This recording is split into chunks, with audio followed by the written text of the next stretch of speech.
nkunda gukora nk'abastari amawaka y'abastari nyine kuko iyo umuntu amubonye ahita amumenya. Nka nazanye ifoto ya Tito, nzana niya Bruce Melody, nzana niya Bob ukora muri RBA, nzana niya Philipita. Naje kugeraho nkirangiza strong menya ko nyine ku Nyundo ari ikigo cyigisha ibintu byo gushushanya. Nabase kwera iki ntagerageza amahirwe ngo ndebe ko nyine najya kuhiga.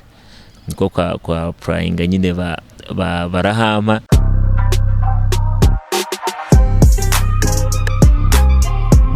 Pyrography ubu ni bumwe mu bwoko bw'ubugeni bwagiye bubaho mu myaka ibihumbi ishize hirya no hino mu mico y'ibihugu bitandukanye biri kuri iyi si. Ubu bwoko bw'ubugeni bukorwa hifashishije igikoresho gikozwe mu cyuma kandi gishyushye, hanyuma bakagishushanyisha ku rubaho rusennye neza. Iri jambo pyrography rikomoka mu Kigereki rikaba risobanuye writing with fire, kwandika ukoresheje umuriro. Iri jambo rikaba ryaratangiye gukoreshwa mu myaka y'1900. Kuri ubu ntibikiri iby'abanyamahanga gusa kuko no mu Rwanda ubu bugeni bwamaze kuhagera kandi bukaba bukorwa kinyamwuga. Nk'uko bigaragara ku mashusho, uyu ni umusore w'umunyarwanda witwa FELIX, nawe akaba akora ubu bwoko bw'ubugeni. Kuri we ngo ni ubugeni bufite umwihariko, haba uko bukorwa cyangwa uburambe bw'amafoto yakozwe muri ubu buryo. Gusa nanone ku rundi ruhande ngo abantu ntibarasobanukirwa n'ibyiza bya art cyangwa se ubugeni, ngo kuko usanga babikunda ariko kubigura bikaba bikigenda buhoro. Uyu musore twagiranye ikiganiro kirambuye, gusa mbere yo kugitangira ndagira ngo nkwibutse ko ukeneye kubona ibindi biganiro byacu kandi ku gihe, kanda aho kuri subscribe ukande no kukazogera. Naho jye ndi Nuello, nguhaye ikaze.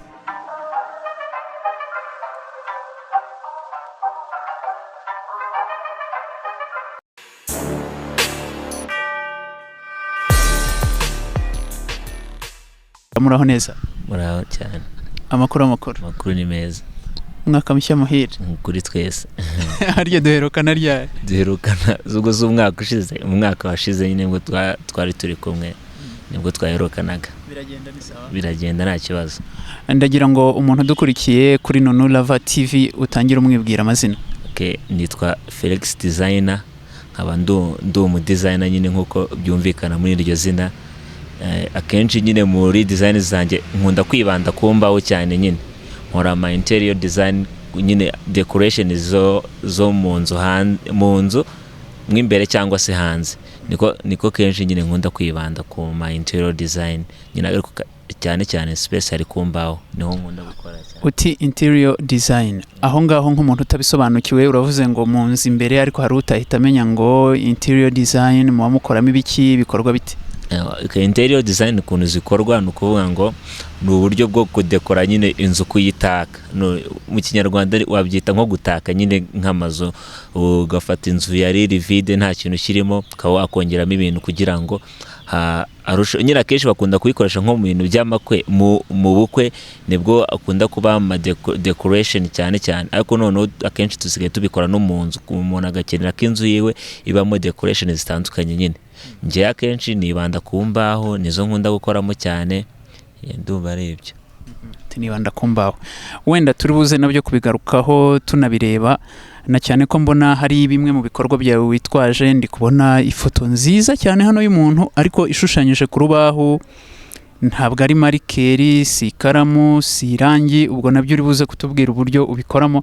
Ariko ibi bintu bijyanye n'ubugeni bwo gushushanya wabitangiye ute, kubera iki?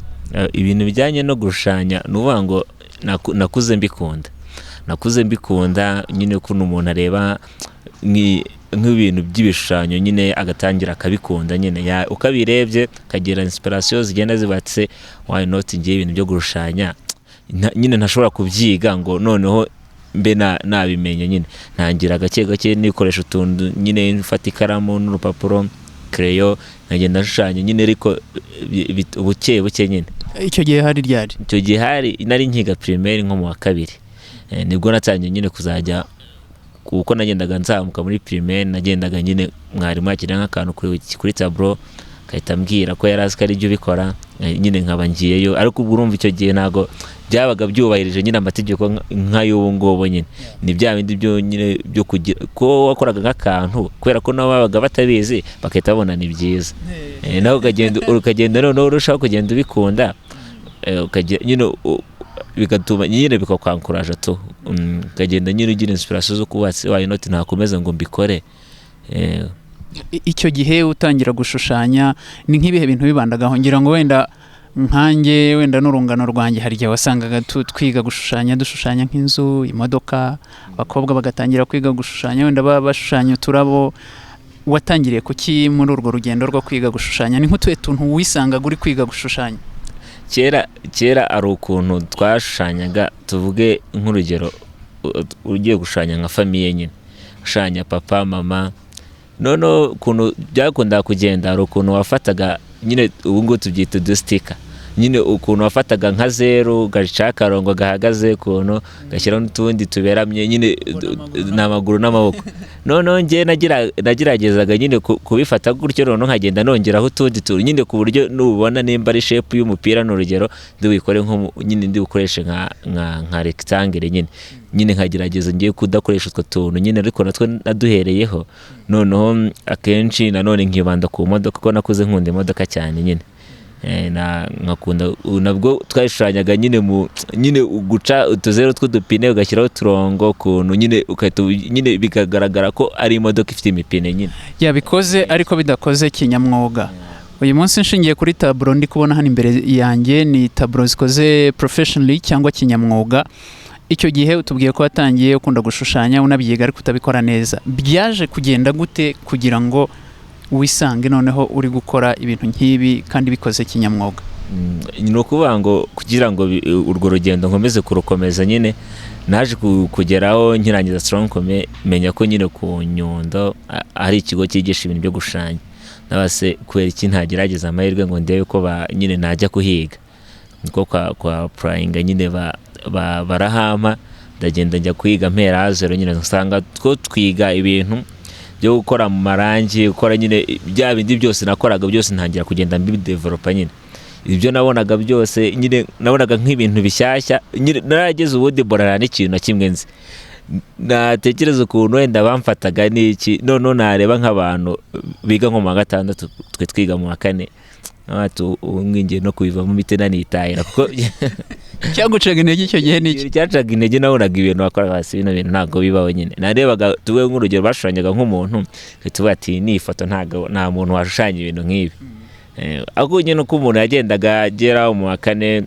bakwigisha utuntu duke nawe ibindi bintu ukabyikorera nyine bo ni nko kugufunga ubundi ikintu bakumarira ku ishuri ni ugufungura ibintu uzi hari ibintu umuntu aba azi byinshi ariko atazi kabizi nuvuga ngo bo bakwereka inzira y'uburyo ibintu bikorwa noneho ukagerageza noneho gukoresha bya bintu wari usanzwe yifitemo nuko ugenda ukora cyane nibwo ugenda uvumbura n'ibindi bintu wari ufite.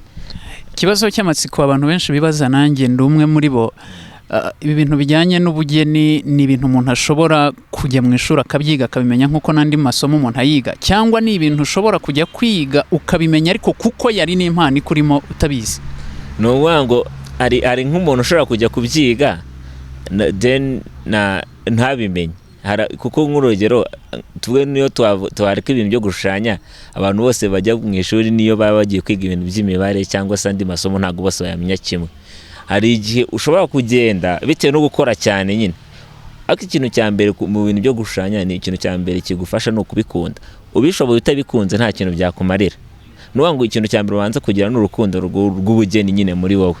Iyo umaze kubikunda urumva iyo ukunda ikintu ugikora cyane, nibyo biguha na inspiration bikaguha n'imbaraga zo kugira ngo ukomeze ugenda ubikora nyine. Ndumva nyine ushobora kujya kubyiga bikarangira utabimenya, kimwe no gushobora kujya kubyiga ukabimenya cyane kurushaho.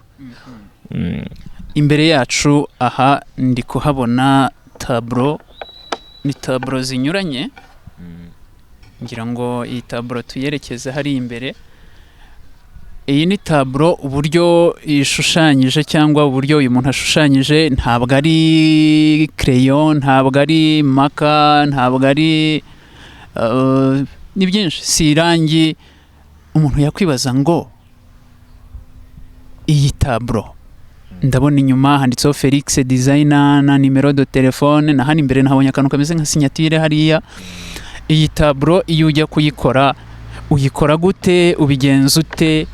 Hano nk'ubu ngubu urugero naguha, mbonye umuntu mpita mumenya ayaya bose nyerekera abadukurikiye iyi foto batubwire ko uyu batamumenye. Uyu si muzehe Tito? Niwe ni Tito Rutaremara. Ngira ngo mwamubonye muzehe Tito. Uyu nawe nkimubona mise mbona ko ari Bruce Melody. Taburo nayo yinshyirira kuri kamera bayirebe. Uyu nawe ni Bruce Melody neza. Ibi bintu rero ubigenza ute kugira ngo ukore taburo nk'iyi? No kuvuga ngo nari nkikomeza nyine nkiga ku Nyundo, twigaga ibintu byo gukora mu marangi muri scripture, nyine twigaga gushushanya. None ngeze hanze ndabatse abartist benshi ko bakora ubugeni nyine bw'amarangi, niki why not nyine nakomeza gukora ibyo bintu ko ari n'abantu nyine bamenyekanye muri ibyo cyane. Biragoye ko kwita winjira nyine nko muri ibyo nko muri ubwo buryo ngo nawe uhite umenyekana nko mu marangi, nayo ndayakora. Ariko naje kugira gutya nyine mpura n'abajama nyine nshimira cyane, ni company yitwa Isugi House of Art nyine mbarizwamo. Nuwango na jire kabisa kude shapa. N'abantu b'abagabo baramfashije nyine yo ikintu bagera nyine ni kumwe navugaga iyo ugiye kwiga ikintu sanzwe uzi ni tuvuge nko korosa urubyoka. Bo banyeretse uburyo bakoramo ibintu byabo ndabikunda. Noneho bihurana nuko gena nzi gushushanya ariko nzi gushushanya mu bundi buryo.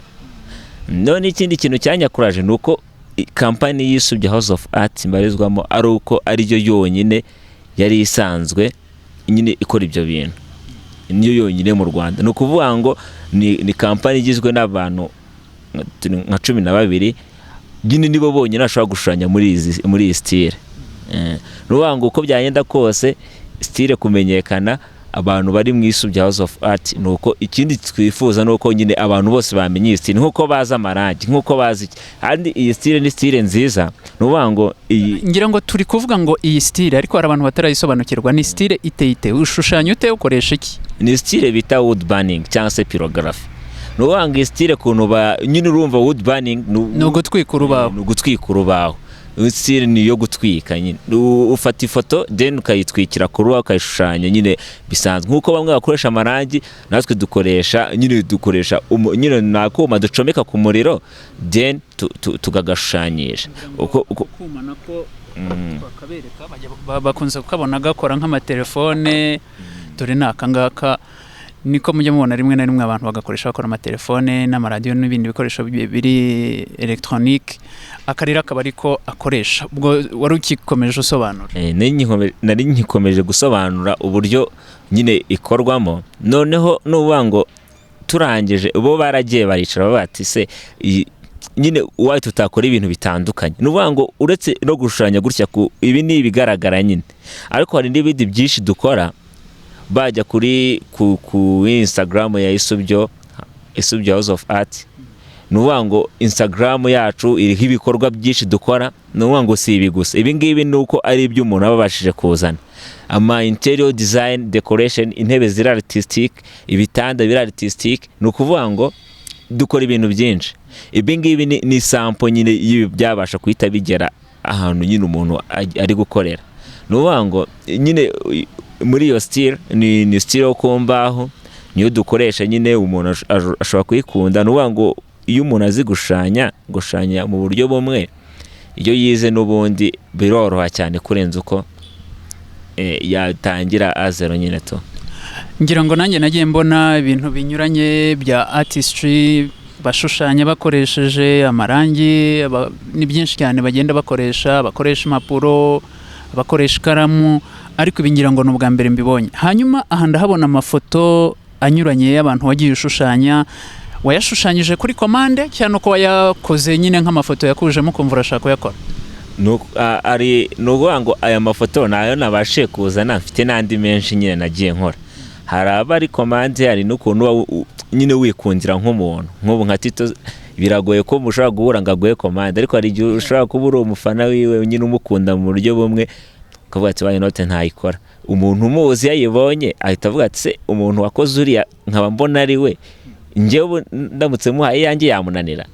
iki ngiki nanone kirakwankuraje kurenza uko ushobora kujya nko kuri kamera ujyanye nk'ifoto wakoreye nk'undi muntu usanzwe nyine ubwo byagorana ku buryo umuntu yayibona akahita ati ariko iyo ubonye ifoto y'umuntu uzi uhita uvuga ati niyanjye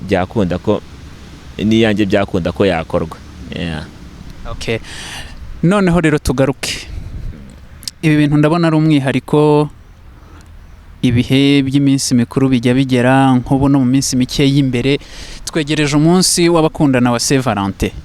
Nta makomande waba ufite? Ese nk'umuntu waba ushaka gukorera surprise umukunzi we nta kintu wamufasha?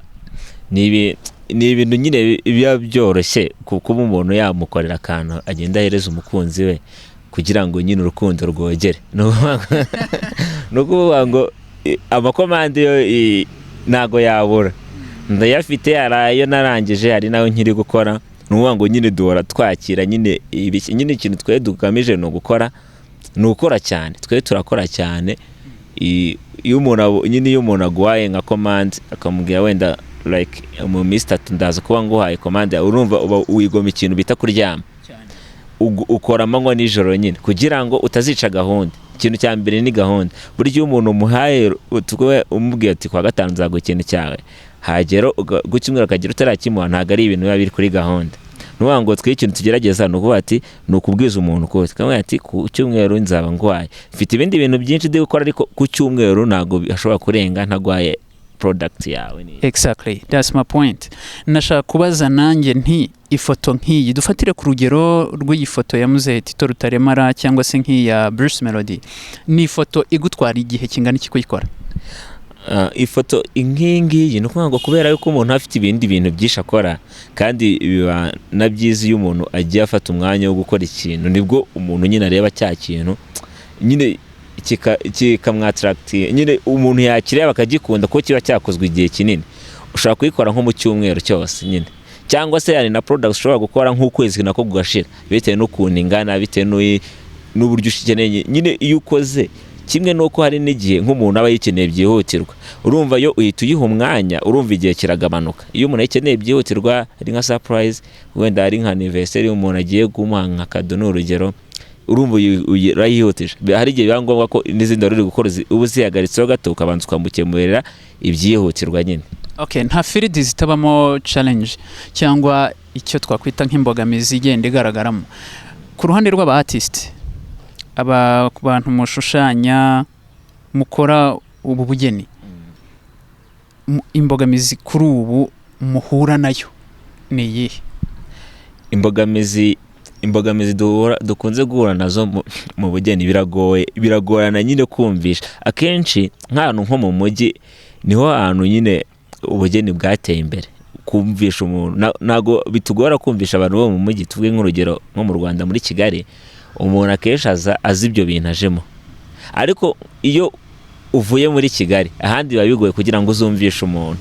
Challenge iyindi ikunda kuboneka ni igihe nk'umuntu cyane cyane ku bintu by'ibiciro, umuntu umubwira igiciro bitewe na product n'iki, nyine akahita yumva ni menshi,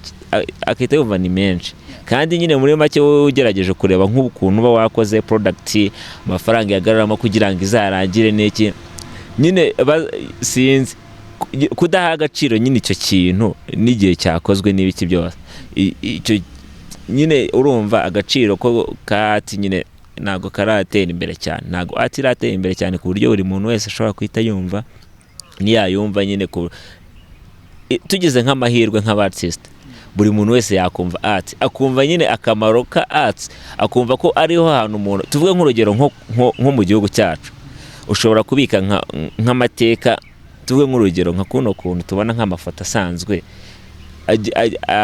yo ku mateka y'igihugu cyacu, biriya bintu biramutse bishushanyije nko muri buno buryo ni ibintu bishobora kuramba. Nkunda gutaga nk'urugero iyo ndi gusobanura nk'abantu, reba nko mu cyaro akenshi nk'abantu, wenda nyemerera nguce mu ryo uvuze nicyo nari nshatse nanjye kuvuga byanteye amatsiko. Uvuze ku kintu kijyanye n'uburambe. Iyi style yo gushushanya ya wood burning itandukaniye he n'izindi style zo gushushanya mu bijyanye cyangwa ibyerekeye kuramba kw'igishushanyo? Okay, kuri ibyo bintu nyine none ngiye gutanga urugero. Nk'urugero akenshi nkunda gutanga banza turebe nko mu cyaro akenshi nka zino nzugi z'ibiti bakunda gutunga nyine mu cyaro, urugi rw'ibiti si urubona rw'imbaho, ni ukuvuga ngo ruriya rugi ese uzarebe nk'imyaka rushobora kuba, imvura iyo iguye ruranyagirwa, ariko n'urwa rugi rushobora kugenda rukamara imyaka irenga nk'icumi nta n'ikintu rutaranaruhindura, nta kintu kibazo ruragira gikomeye. Ariko ni ukuvuga ngo ese nyine ugahita wibaza se iyo ufashe urubaho nka runo ukarukora neza ukarutunganya ukarushushanyaho, noneho warangiza rwa rugi twibuke ko nta na verine biriho, warangiza iyo bizirangiye usigaho verine nyine mu buryo bwo kurangiza neza, urumva ubu rurinze ukagenda ntabwo ruzanyagirwa, ni ukurumanika nk'ahantu runaka ruzaba decorated. Urumva nk'urugero nk'amateka ari nk'aho ngaho, n'ibisekuruza byacu bishobora kuzaza bigasanga cya gishushanyo kiracyariho. ngira ngo muramwumvise, yitwa Felix, ni umu artist ariko mu bijyanye no gushushanya, akaba afite umwihariko mu gushushanya aho akoresha uburyo bwa wood burning cyangwa gutwika urubaho.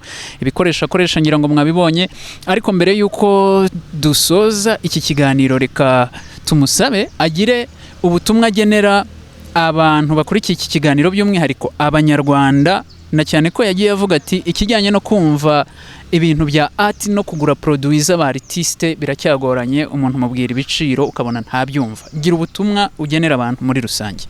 Ubutumwa nagenera abantu ni ukuvuga ngo twebwe nk'abartiste ikintu cya mbere tuba tugamije, iyo dukoze ikintu ntabwo tuba tugamije kukikorera, kuko twe turabizi kugikora, turabizi n'uburyo ari cyiza, niyo mpamvu tugishyira hanze ngo abantu bakibone.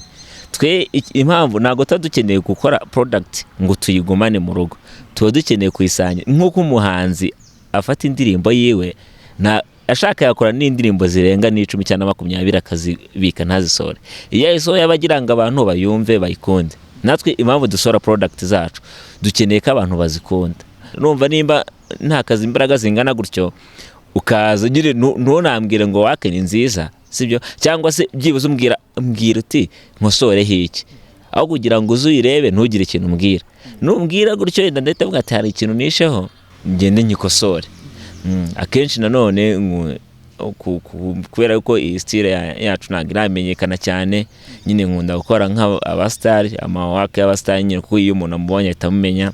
Nka none nazanye ifoto ya Tito, nzana n'iya Bruce Melody, nzana n'iya Bob ukora muri RBA, nzana n'iya Philipita. Reka noneho dusoze ugira ubutumwa utanga ku bartiste bagenzi bawe. Abartiste bagenzi banjye nayo ikindi kintu nabwira nuko ikintu cya mbere twakwirinda no gucika intege. Tuzahura na challenge nyinshi, tuzahura n'abantu bakunda ibintu byacu, tuzahura n'abantu nyine batubwira ibintu byinshi tubone si sawa, tubikunde nyine ibyo batubwiye. Ariko ikintu cya mbere tuzagerageza gukora, niba gucalenjinga nabi uzagerageza ukurda nyine uzabemeza, uzakora ikintu gituma ubutaba kuvuga neza. Abartiste nyine ikintu ubundi butumwa ni ukora cyane, kandi ikindi kintu bizaza art nayo izagera igihe tubone nyine imbaraga zacu uzo dukoresha nizo zizatuma art yacu itera imbere. Nk'uko umuntu avuga music, nk'uko umuntu avuga we na film zitangiye gutera imbere, na art nyine itera imbere nyine. Tujye twumva muri industry nyarwanda art abartist tumenyekane, nayo ivugwa nyine, amakuru ya showbiz yose ntakajya arangira art itavuzwemo. Yeah man, ngira ngo uramwumvise, ni artist Felix twariho tuganira kuri uyu munsi, aho yari yatuzaniye bumwe mu buryo bwo gushushanya hakoreshejwe gutwika urubaho, ibyo yise wood burning. Nizera ko mwagiye mubona amashusho yabyo, kandi abakunda ibijyanye na art ndizera ntashidikanya ko mwabikunze. Reka rero ngusabe gukandaho kuri subscribe ukandi no kukazogera kugira ngo inkuru zacu zijye zikugeraho zigisohoka kuri Nunu Lava TV. Nawe niba ufite impano nk'iyi cyangwa n'indi yihariye, ikaze usharinge cyangwa usangire n'abandi ubumenyi ufite. Tugushimire cyane Felix. Murakoze cyane. God bless. Tugushimire nawe warabanye natwe, tuzasubire mu kiganiro gitaha. Ninde tuzaba twabazaniye? Domis.